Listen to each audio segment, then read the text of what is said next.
우리가 살아가면서 누구를 만나느냐가 매우 중요하다, 그런 얘기를 많이 하고 또 듣습니다. 좋은 부모를 만나는 것이 복이고, 좋은 스승을 만나는 것이 복이고, 좋은 친구를 만나는 것이 복이다, 이런 말을 우리가 많이 하지 않습니까? 우리가 살아가는데 누구를 만나느냐에 따라서 우리의 삶이 달라지기 때문입니다. 사람은 다른 사람의 영향을 받습니다. 또 다른 사람들에게 영향을 주기도 하죠. 다시 말하면 사람은 다른 사람의 본을 받기도 하고 또 다른 사람의 본이 되기도 한다는 것입니다. 그런 의미에서 가장 효과적인 교육은 본을 보이는 것이라고 할 수가 있습니다. 데살로니가 교회는 누구보다 예수 그리스도와 사도 바울의 본을 잘 받은 교회요, 다른 많은 교회의 본이 되는 교회였습니다. 오늘 우리가 읽은 본문 6절 후반절 보시면 우리와 주를 본받은 자가 되었으니 그러므로 너희가 마게도냐와 아가야에 있는 모든 믿는 자의 본이 되었느니라, 이렇게 되어 있습니다. 마게도냐와 아가야는 오늘의 그리스 땅을 가리킵니다. 마게도냐는 그리스 북부 지역을 가리키고 아가야는 그리스 남부 지역을 가리키는데요. 데살로니가 교회가 어떤 교회냐? 이 데살로니가는 마게도냐 지역에 있는 교회입니다. 사도 바울이 2차 전도 여행 중에 전한 교회인데요. 사도행전 17장을 살펴보면 사도 바울이 유대인의 회당에서 3차례의 안식일 동안 말씀을 전하게 됩니다. 이때 수많은 경건한 헬라인들이 예수를 믿었고 그 가운데 적지 않은 귀부인들도 예수 그리스도를 믿고 바울과 실라를 따랐습니다. 바울은 그곳에서 그리스도가 해를 받고 죽은 자 가운데서 다시 살아나야 할 것을 증언합니다. 다시 말하면 십자가의 죽음과 부활을 증언했습니다. 그리고 그분으로 예수 그리스도로 가졌죠. 이로 말미암아 많은 사람들이 예수님을 믿게 되는데 이 사실을 알게 된 데살로니가에 살고 있는 유대인들이 매우 시기를 하게 됩니다. 그래서 불량한 사람들을 데리고 떼를 지어서 성을 소란하게 만드는데요. 야손이라는 사람의 바울의 전도팀들을 발견하지 못하죠. 그러니까 유대인들은 야손과 형제를 끌고 그들 앞에 가서 소리를 질러댑니다. 천하를 어지럽게 하던 이 사람들이 여기에도 이르렀습니다. 야손이라는 사람이 그들을 맞아들여서 그 사람들을 통하여 말씀을 듣는데 이 사람들은 다 로마 황제의 명을 거역하면서 다른 임금 곧 예수라 하는 이가 있다고 전하고 다닙니다. 이렇게 소란을 피우면서 예수 믿는 사람들을 핍박하게 되니까 형제들이 밤에 바울과 실라를 그 인근의 베레아로 피신시키게 되죠. 사도 바울이 데살로니가 지역에 얼마나 머물렀는지는 정확히 알 수 없습니다. 한 달을 머물렀는지, 2달을 머물렀는지, 3달을 머물렀는지 알 수 없지만 아주 짧은 기간 동안만 데살로니가 지역에 머물러서 교회를 세우고 어쩔 수 없이 핍박 때문에 떠나야 했습니다. 이 데살로니가에 있는 유대인들은 사도 바울이 베레아에서 복음을 전하니까 거기까지 쫓아와서 핍박했던 사람들이었습니다. 그러니 데살로니가 지역에서 예수를 믿는다는 게 얼마나 어려운 일이겠습니까? 바울도 어쩔 수 없이 핍박을 피해서 떠나야 했기 때문에 늘 데살로니가 교회에 대한 염려가 사도 바울에게 있었습니다. 그리고 할 수만 있으면 데살로니가 교회를 방문하려고 애를 썼습니다. 그럼에도 불구하고 좀처럼 기회가 주어지지 않았습니다. 그러니까 얼마나 사도 바울의 마음의 염려가 컸겠습니까? 자신이 정말 어려움 속에서도 복음을 전하고 말씀을 가르쳐서 교회를 세우는데 이 사람들이 정말 핍박 가운데서도 믿음을 지킬 수 있을까? 예수 그리스도를 다시 떠나지 않을까? 그런 염려가 얼마나 많이 있었겠습니까? 그래서 바울은 자신이 도저히 갈 수가 없으니까 누구를 보내냐면 디모데를 보냅니다. 디모데를 보내서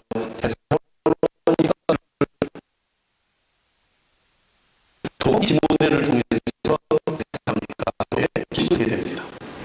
그리고 데살로니가에 편지를 보내게 되는 데살로니가 전서죠. 2절과 3절을 우리가 읽어보면 사도 바울의 심정을 잘 느낄 수가 있어요. 2절에 이렇게 되어 있습니다.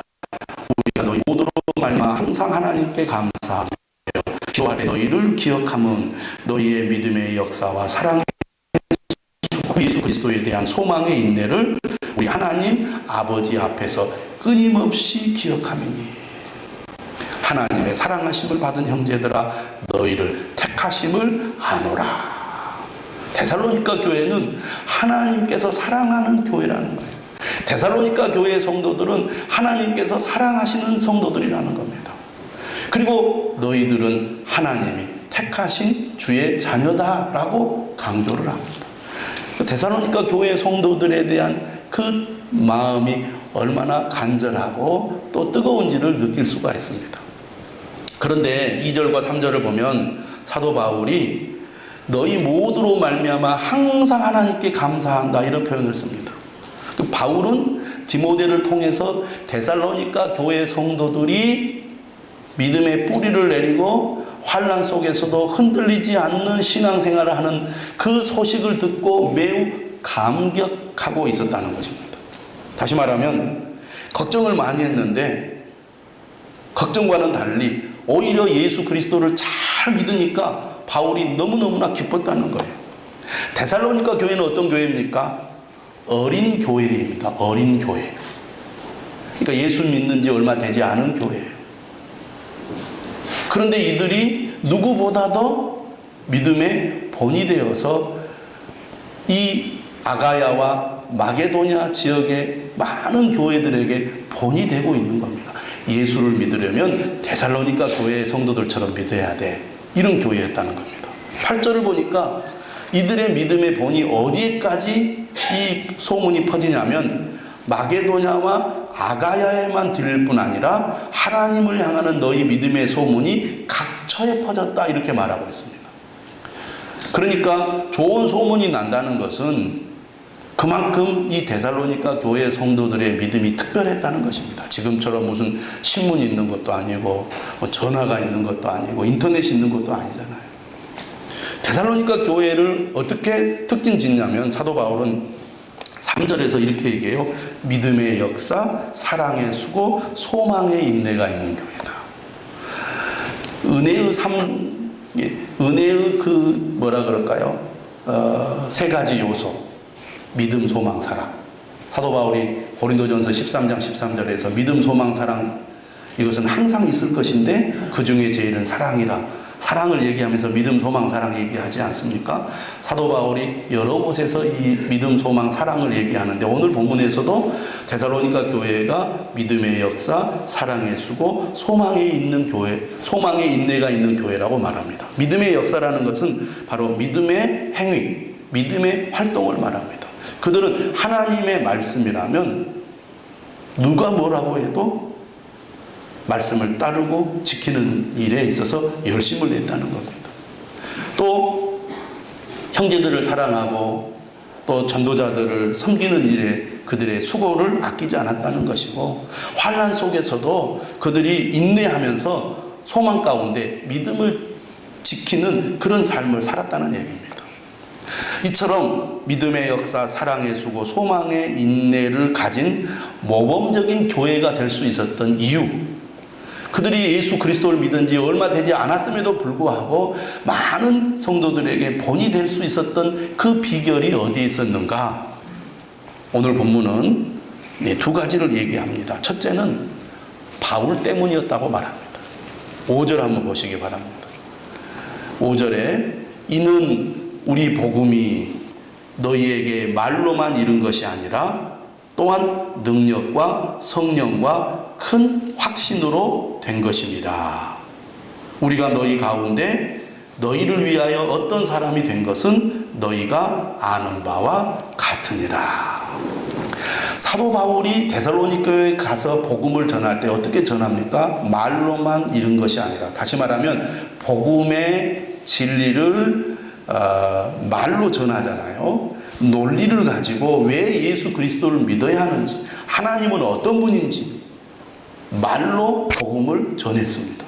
그런데 사도 바울이 하나님의 말씀을 전할 때 단순히 말로만 전한 것이 아니었다는 거예요. 뭐라고 말합니까? 능력과 성령과 큰 확신으로 된 것이다. 사도 바울이 복음을 전할 때 그는 성령에 사로잡혀서 성령의 능력으로 하나님의 말씀을 전했다는 것입니다.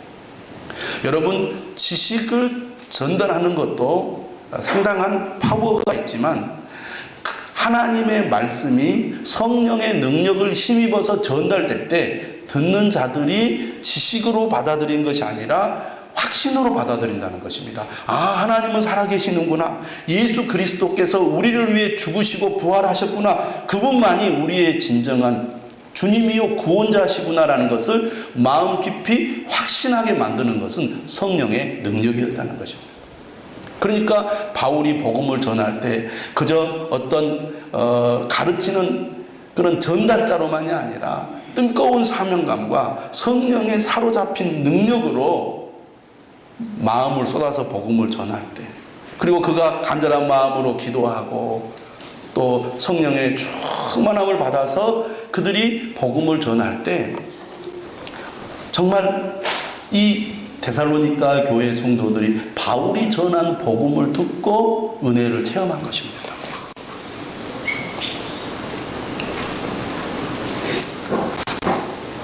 또 있습니다. 5절 후반절에 뭐라고 말합니까? 우리가 너희 가운데서 너희를 위하여 어떤 사람이 된 것은, 여기서 어떤 사람이 된 것은 이란 말이 무슨 뜻이냐면 바울이 복음을 전할 때 인격적인 감화를 주었다는 거예요.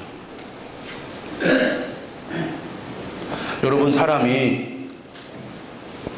관계 속에서 저 사람은 참 뜨거운 사람입니다. 참 저 사람은 참 똑똑한 사람입니다. 저 사람의 말을 들으면 이해가 되고 저 사람의 얘기를 들으면 가슴이 뜨거워집니다. 그런데 저 사람의 삶을 보면 실망스럽습니다. 이런 경우가 있잖아요. 근데 사도 바울은 단순히 복음을 전하는 것만, 또 성령으로 충만한 것만 있는 게 아니라 이 데살로니가 교회 성도들에게 인격적 감화를 주었다는 거예요.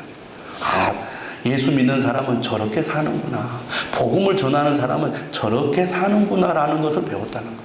우리가 데살로니가 전서를 읽어보면 사도 바울은 데살로니가 교회 성도들에게 피해를 주지 않으려고 스스로 자기의 필요를 공급하여 조달하는 것을 볼 수가 있습니다. 아직 믿음이 연약한 성도들에게 내가 피해를 줘서는 안 되겠다, 그런 생각을 했다는 것이죠.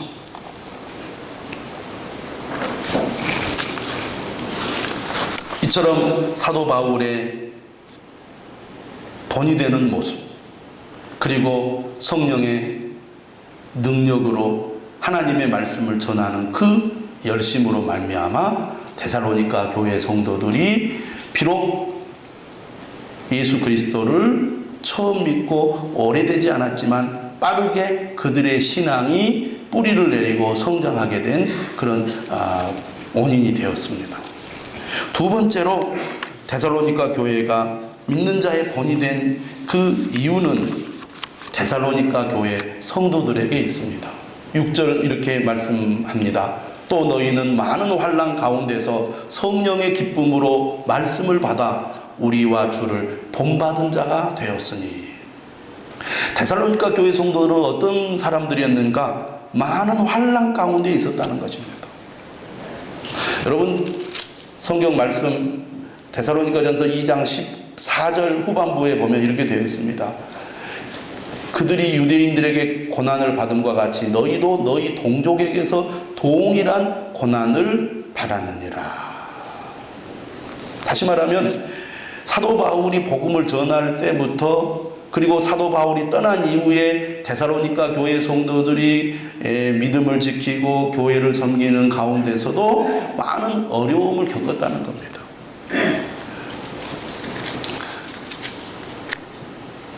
아직 신앙이 어린데 핍박을 받으면 신앙생활을 포기하거나 또 흐지부지하거나 이렇게 될 가능성이 많지 않겠습니까? 사도 바울이 그걸 걱정한 거죠. 그런데 오히려 이 데살로니가 교회 성도들은 많은 환난 가운데서 은혜를 체험했어요. 많은 환난 가운데서 어떤 은혜를 체험했느냐? 성령의 기쁨으로 말씀을 받았다는 겁니다. 다시 말하면 겉으로는 여러 가지 어려움들이 많았는데 오히려 성령이 주시는 기쁨으로 은혜가 충만했다는 겁니다.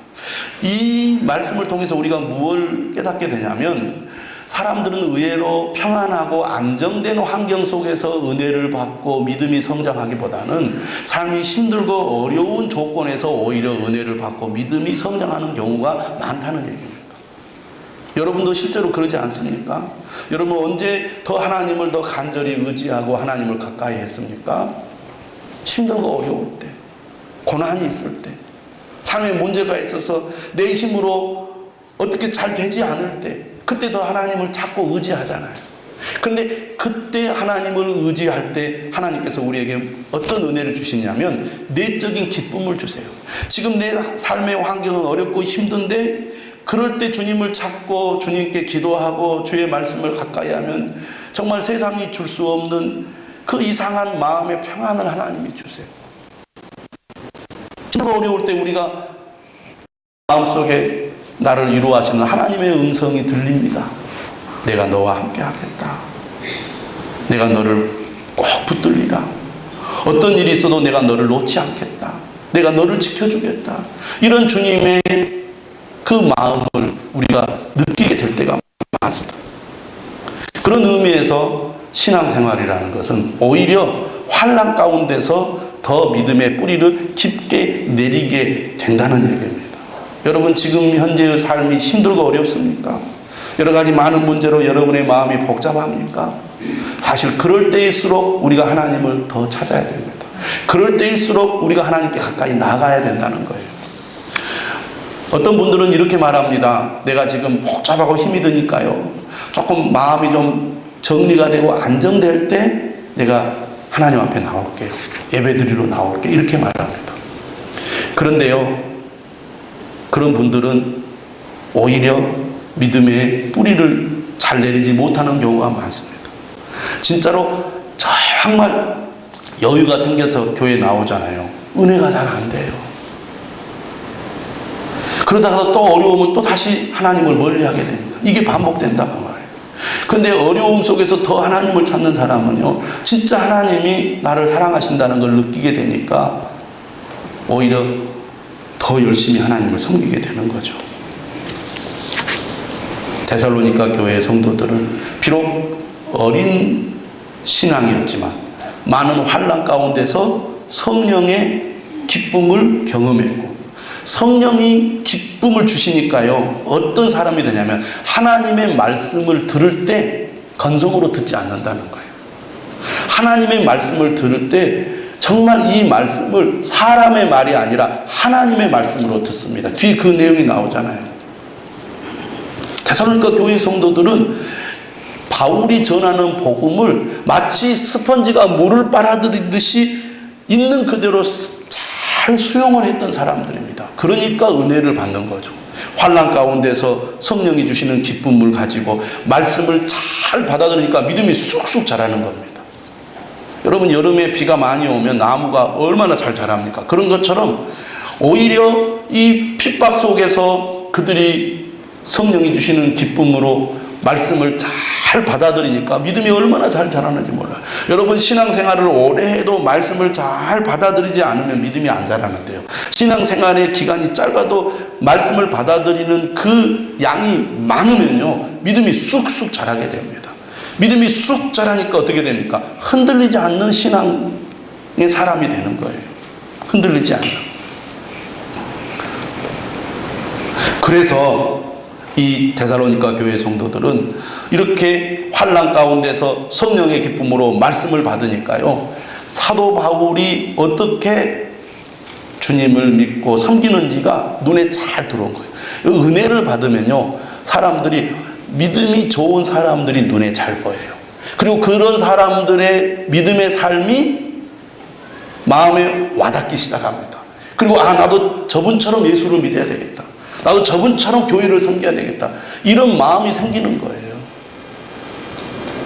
그리고 예수 그리스도를 믿을 때에도 정말 예수님은 우리의 주님이십니다, 우리의 구원자십니다, 우리를 위해서 이렇게 희생을 하셨군요 라고 감격만 하지 않습니다.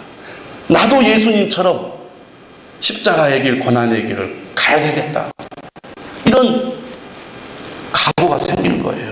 그래서 6절에 보니까 이 데살로니가 교회 성도들은 우리와 주를 본받은 자가 되었다고 말합니다.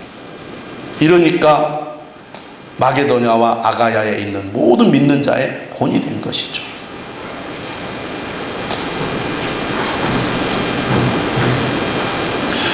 이 사람들이 구체적으로 어떻게 말씀을 받아서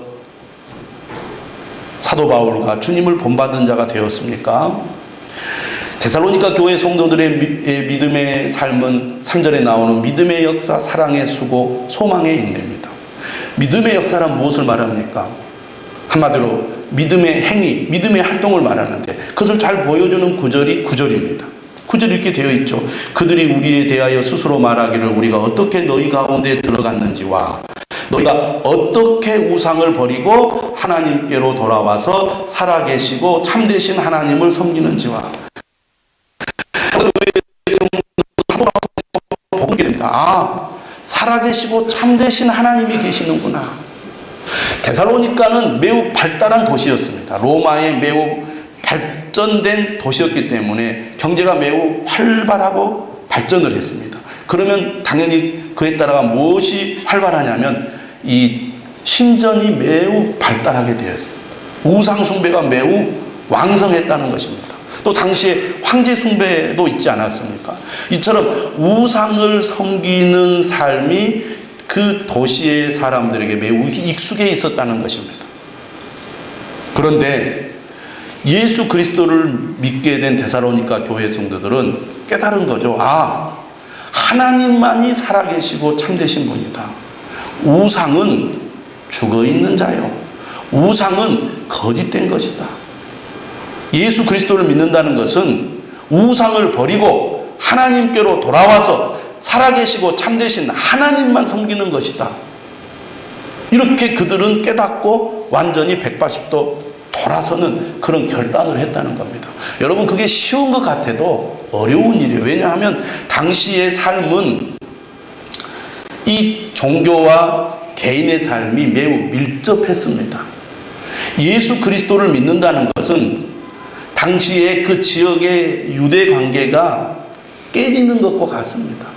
그러다 보면 경제적인 불이익을 당하게, 예수 믿는 것 때문에 사람들과의 관계가 끊어지고 예수 믿는 것 때문에 경제적으로 어려움을 겪는 거예요. 그럼에도 불구하고 하나님만이 살아계시고 하나님만이 참되신 분이라는 믿음을 갖게 되니까 그런 여러 가지 불이익을 감수하고라도 나는 하나님만 섬기겠습니다, 이렇게 결단을 했다는 것입니다. 이게 믿음의 역사예요.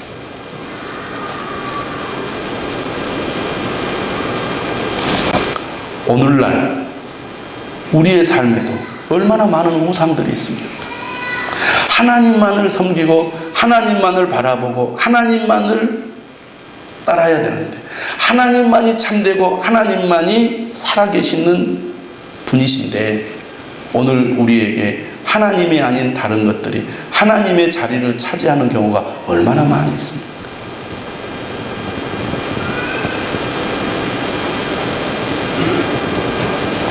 데살로니가 교회 성도들은 예수를 믿기 시작하자마자 하나님을 믿는다는 것은 바로 이런 거야 하고 우상 숭배를 끊어버리고 하나님께로 완전히 돌아서는 그런 믿음의 결단을 했다는 얘기입니다. 근데 이 데살로니가 교회 성도들은 하나님의 말씀을 듣고 어떤 일이 있어도 우리는 말씀대로 살 거야. 말씀이 가라고 하면 가고 말씀이 멈추라고 하면 멈출 거야 하는 분명한 믿음의 행동을 보여주었을 뿐만 아니라 그들은 다른 사람들을 향한 사랑의 행동 또한 열심히 했다는 겁니다. 여러분, 예수님께서도 말씀하시잖아요. 하나님 사랑과 이웃 사랑은 분리되어 있는 것이 아니라 진짜 믿는 사람은 형제를 향한 사랑도 뜨겁다는 것입니다. 그러므로 이 데살로니가 전서 4장 9절에 보면 이렇게 되어 있어요. 형제 사랑에 관하여는 너희에게 쓸 것이 없음은 너희들 자신이 하나님의 가르치심을 받아 서로 사랑함이라. 형제 사랑에 관하여는 너희에게 쓸 것이 없다는 거예요. 다시 말해 너희에게 더 이상 내가 할 말이 없다. 그럴 정도로 데살로니가 교회의 성도들은 사랑의 수고를 아끼지 않은 교회였습니다. 그러니까 믿음의 역사와 사랑의 수고가 균형을 이룬 교회인 거죠. 그러니까 본이 되겠죠. 열심히 교회는 잘 다니고 열심히 예배는 잘 드리고 열심히 기도는 하는데 사랑의 수고에 약한 사람들이 있어요. 그런데 데살로니가 교회의 성도들은요, 믿음의 역사와 사랑의 수고가 균형을 이룬 교회였죠. 뿐만 아니라 소망의 인내, 환난 가운데서도 견뎌내는 그런 믿음을 가지고 있었습니다. 거기에는 그들이 뭐가 있었어요? 우리 주 예수 그리스도에 대한 소망이 있었기 때문입니다. 우리 주 예수 그리스도에 대한 소망이 무엇입니까? 10절을 말하죠. 또 죽은 자들 가운데서 다시 살리신 그의 아들이 하늘로부터 강림하실 것을 너희가 어떻게 기다리는지를 말하니 이는 장래의 노하심에서 우리를 건지시는 예수시니라. 예수 그리스도께서 하늘로부터 강림하신다는 사실을 믿고 그들은 소망 가운데 예수 그리스도의 강림, 재림을 기다리는 삶을 살았다는 것입니다. 이 땅에 집착하지 않고 이 땅에서의 삶이 비록 힘들고 어려울지라도 예수 그리스도께서 다시 오신다는 소망을 가지고 그들이 인내했다는 거예요. 그들이 어떻게 인내했느냐? 5장 5절 이하에 보면 이렇게 되어 있어요. 너희는 다 빛의 아들이요 낮의 아들이라. 우리가 밤이나 어둠에 속하지 아니하나니 그러므로 우리는 다른 이들과 같이 자지 말고 오직 깨어 정신을 차릴지라. 예수 그리스도에 대한 소망을 가진 사람들은 깨어 정신을 차렸다는 겁니다. 내가 누구인가? 나의 삶의 목적은 어디에 있는가? 이게 분명한 교인들이었어요. 그래서 그들은 11절에 말합니다. 그러므로 피차 권면하고 서로 덕을 세우기를 너희가 하는 것 같이 하라. 사람들이 환난 가운데서 흔들릴 때 우리에게 소망이 있지 않습니까? 우리에게 예수 그리스도가 있지 않습니까? 우리 낙심하지 맙시다. 우리 힘을 합하여 열심히 주님을 섬기고 기도합시다. 주님이 도와주실 것입니다. 이런 삶을 살았던 거예요. 그러니 얼마나 이들의 이 믿음이 아름답습니까? 그러니까 데살로니가 교회 성도들은 사도 바울이 듣기에 너무 마음이 뿌듯한 거예요. 아가야와 마게도냐뿐만 아니라 그 너머 많은 지역에까지 소문이 난 좋은 교회, 좋은 성도들이 되었던 것입니다. 사랑하는 여러분, 좋은 믿음의 사람은 믿는 자의 본이 됩니다. 저는 여러분들이 믿는 자의 본이 될 수 있기를 주님의 이름으로 축원합니다. 좋은 교회는요, 본이 되는 사람들이 많은 교회예요. 아, 예수님은 저렇게 믿는구나. 예수님을 저렇게 믿어야 되겠구나. 믿는 자의 본이 되는 사람이 많은 교회는요, 또 그것을 보고 또 본을 받는 교인들이 있어요. 그러다 보니까 교회가 좋은 믿음의 본을 보이는 사람들이 많아지는 거예요. 그런 교회가 좋은 교회입니다. 저는 우리 교회가 그런 교회가 되었으면 좋겠습니다. 두 번째로 믿음 생활을 잘 하려면 좋은 본을 받아야 합니다. 여러분 7절의 말씀에 그러잖아요. 너희가 마게도냐와 아가야에 있는 모든 믿는 자의 본이 되었느니라. 모든 믿는 자의 본이 되었다는 말은 많은 성도들이 우리도 데살로니가 교회의 성도들처럼 신앙생활을 해야 되겠구나, 그런 생각을 했다는 얘기입니다. 저는 여러분들이 그런 자세로 예수를 믿어야 된다고 믿습니다. 내 생각대로 예수를 믿으면 안 돼요. 내 고집대로 예수를 믿으면 안 됩니다. 예수님은 저분들처럼 믿어야 되겠구나. 여러분, 내 가까이에서 본받을 만한 사람이 없습니까? 그러면 성경을 보십시오. 우리가 본받아야 될 믿음의 사람들이 많이 있습니다. 믿음 생활을 잘하려면 좋은 본을 받아야 됩니다. 사람은요, 방심하면요, 나쁜 본을 받기가 참 싫습니다. 신앙생활 저렇게만 해도 되겠구나.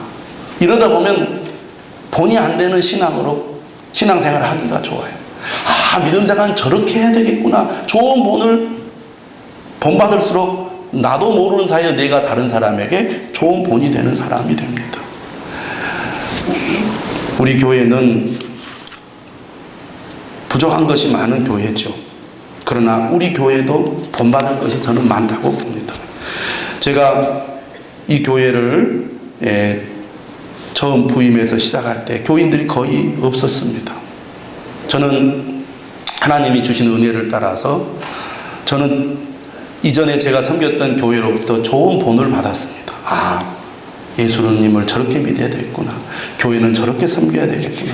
또 목회는 저렇게 해야 되겠구나. 라는 것을 배우고, 저는 정말 순수하게 말씀 중심으로 성도들이 오직 하나님의 말씀만을 바라보고 말씀만을 따르도록 섬겨야 되겠다, 그런 마음으로 제가 와서 성도들에게 말씀을 가르쳤습니다. 말씀을 교육했습니다. 말씀을 가르치고 교육하는 것이 정말 저에게는 매우 큰 기쁨이었습니다. 성도들이 정말 순수한 마음으로 말씀을 받고 그 말씀대로 순종하는 모습을 보고, 그리고 그 말씀을 따라서 성장하는 성도들 보면서 얼마나 기뻤는지 모릅니다.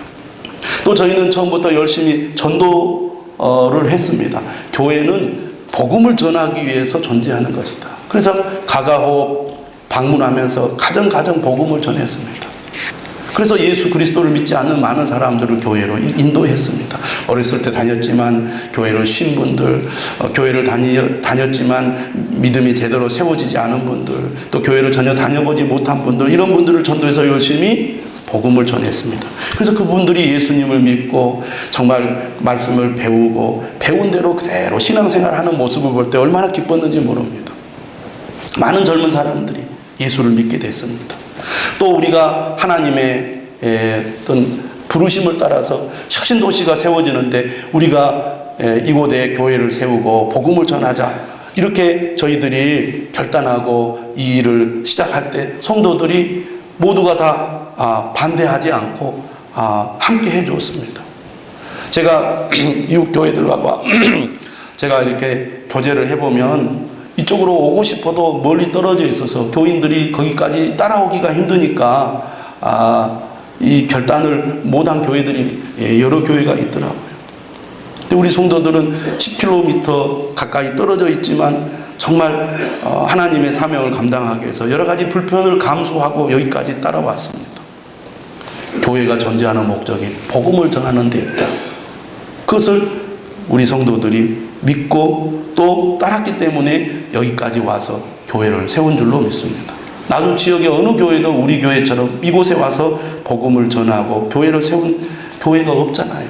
뿐만 아니라 저희 교회는 2002년도에 교회를 건축했습니다. 2층으로. 그래서 160평의 예배당을 증축을 하고, 또 2006년도에 또 소규모 증축을 했습니다. 그리고 2009년도에 리모델링을 했어요. 그리고 2014년도에 이곳에 예배당을 지었습니다. 성도들이 묵묵히 기도하고 헌금하고 헌신하여서 교회를 세운 겁니다. 그리고 때가 되어서 우리가 교회를 분립을 했습니다. 여기 있는 우리 성도들이 기도하고 물질로 헌신해서 예배당을 세운 것입니다. 그럼에도 불구하고 어떤 대가도 바라지 않고 교회를 하나님께 바치고 왔습니다. 그런 헌신이 있었기에 하나님께서 우리 교회가 두 개의 교회가 되어서 두 교회가 힘있게 하나님을 섬기는 교회로 세워져 가는 줄로 믿습니다. 우리 성도들이 말씀 중심, 그리고 기도 중심, 전도 중심, 저희들이 처음부터 선교하는 일에 참여했어요. 우리 교회가 몇 명 모이지 않는 때부터, 우리 교회도 개척교회인데 개척교회일 때부터 개척교회를 돕고 선교지를 돕는 일을 했습니다. 지금까지 성도들이 말씀을 배운 대로 헌신하고, 그럼에도 불구하고 우리 교회는 내가 이 교회의 주인입니다 하고 기득권을 내세우거나 주장하지 않습니다. 겸손하게 있는 듯 없는 듯, 누가 와도 열심히 하면 불편함 없이 부담감 없이 교회를 섬길 수 있는 그런 좋은 교회예요. 저는 그런 좋은 장점이 우리 교회에 있다고 봅니다. 겸손한 교회죠. 하나님을 위해서 헌신하고 충성을 하면서도 자신을 드러내지 않고 조용히 보이지 않는 곳에서 교회를 섬기는 이런 성도들에 의해서 오늘 우리 나주 빛가람 교회가 여기까지 온 줄로 믿습니다. 그럼에도 불구하고 부족한 부분이 많이 있죠. 그래서 그 부족한 부분을 보완하게 하시려고 하나님께서 지금도 계속 좋은 분들을 우리 교회에 보내주시는 줄로 믿습니다. 저는 우리 나주 빛가람 교회가 믿는 자의 본이 되는 교회가 되기를 소원합니다. 또 저는 여러분들이 믿는 자의 본이 되는 성도가 되시기를 주님의 이름으로 권면합니다. 여러분의 믿음의 본이 여러분의 자녀들을 살리고, 여러분의 믿음의 본이 여러분 주변에 있는 많은 죽어가는 영혼들을 살리는 그런 일을 하게 될 줄로 믿습니다. 데살로니가 교회의 성도들처럼 믿는 자의 본이 되는 교회, 믿는 자의 본이 되는 성도가 되어서 하나님께 영광 돌리는 저와 여러분들이 되시기를 주님의 이름으로 축원합니다. 우리 다 같이